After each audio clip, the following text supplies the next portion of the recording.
ఈరోజు hotel style puri చేసుకుందాం. ముందుగా గోధుమ పిండి తీసుకొని అందులో కొంచెం సాల్ట్ వేసి ఒక 2 టేబుల్ స్పూన్ ఆయిల్ వేసి వాటర్ యాడ్ చేసుకొని పిండిలాగా కలుపుకుందామండి. ఆయిల్ కూడా వేసి పిండిలాగా కలుపుకుందాం చపాతీ ముద్దలా. ఇలా మొత్తం బాగా కలుపుకొని వాటర్ వేసుకొని ముద్దలాగా కలుపుకుందాం.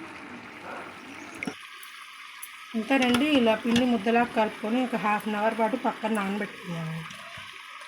ఇప్పుడు ఒక 1/2 అవర్ నానిందండి. ఒకసారి కలుపుకుందాము. ఇలా మొత్తం కలుపుకొని మీకు ఎంత సైజు కావాలో అంత సైజు తీసుకొని బాల్స్ చేసుకోవాలండి.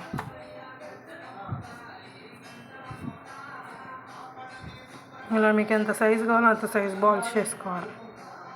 అన్నీ ఇలా రౌండ్గా షేప్స్ చేసుకొని పెట్టుకోవాలండి. ఇప్పుడు స్టవ్ ఆన్ చేసి ప్యాన్ పెట్టి ఆయిల్ హీట్ చేసుకుందామండి.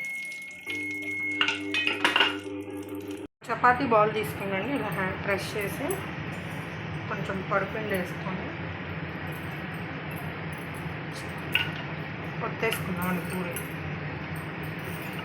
పూరి పలచగా ఒత్తుకోకూడదండి. కొంచెం మందంగా, మరీ అంత మందంగా కాదు, మరీ అంత పలచగా కాదు, మీడియంగా ఒత్తుకుంటేనే పూరి పొంగుతుంది, చక్కగా లోపల కూడా ఉడుకుతుంది.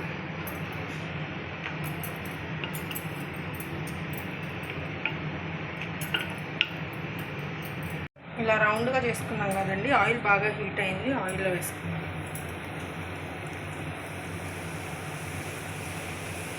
ఆయిల్లో వేసుకొని ఇలా స్లైట్గా ప్రెస్ చేస్తూ ఉంటే పూరి పొంగుతుందండి. చూడండి ఎంత బాగా పొంగిందో. గోధుమ పిండికే ఇలా పొంగుతుందండి. అదే మైదా వేసుకుంటే ఇంకా పొంగిద్ది. మైదా అంత హెల్దీ కాదు కదండి. సో నేను కంప్లీట్ గోధుమ పిండితోనే చేస్తాను. ఇలా 2 సైడ్స్ రెడ్గా కలుచుకొని తీసేద్దాము. అంతేనండి. పూరీస్ అన్నీ ఇలా ఫ్రై చేసుకుంటే ఎంతో టేస్టీగా ఉండే పూరీ రెడీ అయిపోయిందండి.